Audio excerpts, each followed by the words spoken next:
I think it's more a case of comfort that the outcomes are not going to take us by surprise. So that's essentially what the Fed is saying.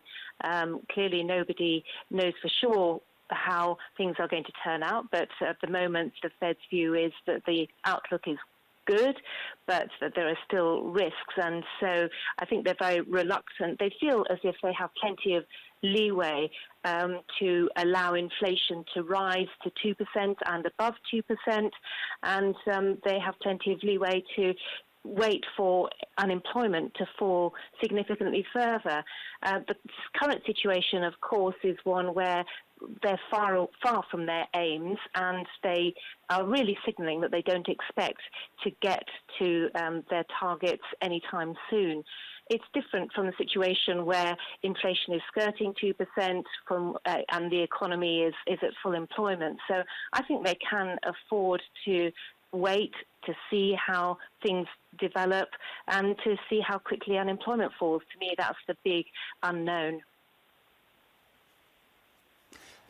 In Spinal Tap terms, they seem to have turned the dovishness up to 11 here, but it is worth pointing out that this meeting was held before the much stronger employment and ISM numbers that we've recently seen. Do you think perhaps the tone of this meeting is slightly out of kilter with actually the better economic evidence that we're getting from the economy? I mean, they did point, even at the meeting, they were talking about an improving outlook. They were anticipating that consumer spending would be boosted by fiscal stimulus and as well as low interest rates. And if you look at the Fed's forecasts for the unemployment rate, they've got unemployment falling quite substantially over the course of this year. So they, I think, to a large extent, are factoring in some very hefty payrolls numbers over the coming months. Now, the uncertainty, of course, is how far the current strength in the economy persists.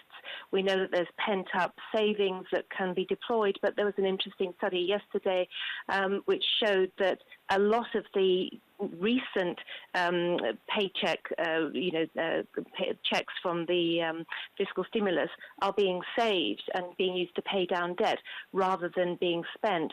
So it seems sensible to take a cautious approach at this stage. The economy is, there's still a huge output gap, and from the Fed's point of view, that output gap needs to be closed in order for inflation to get back to target and indeed to stay above target for a while. Sarah, I want to talk a little bit further about the Fed's idea of seeing and touching inflation now, not just imagining it like they used to in the past, trying to predict what would happen. We also used to talk about the Big Mac indicator, but perhaps the Taco Bell indicator is better this time round. Embarked upon a big hiring drive this week, about 5,000 employees and wanted to hire in one day. And they were talking about the labour market being tight, which I thought was just an extraordinary comment given what we've just been through in this crisis and how many more jobs need to be brought back. But they're willing to pay up to bring back the right skills into the workforce. We're hearing more than that too. The JOLTS report was flagging up some urgency too, openings at levels that we've not seen since January 2019. Could the Fed approach be wrong given just what's now being baked into the employment market as jobs are being brought back into the economy? I think time will tell, and the point is that they're prepared to tolerate inflation above target for some time before they feel the need to withdraw policy accommodation.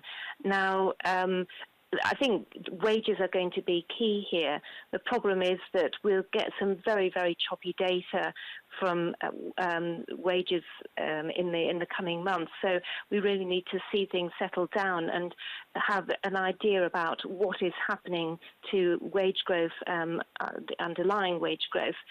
The headline inflation rate we know is going to be moving up quite substantially in the coming months, largely due to base effects, but also as the economy opens up and also because of the rise in energy prices.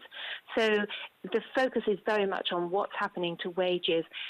in terms of asking the question about whether higher inflation is becoming embedded into the economy. Again, the Fed's forecasts show inflation above 2% this year, next year, the year after, but not on a rising trend.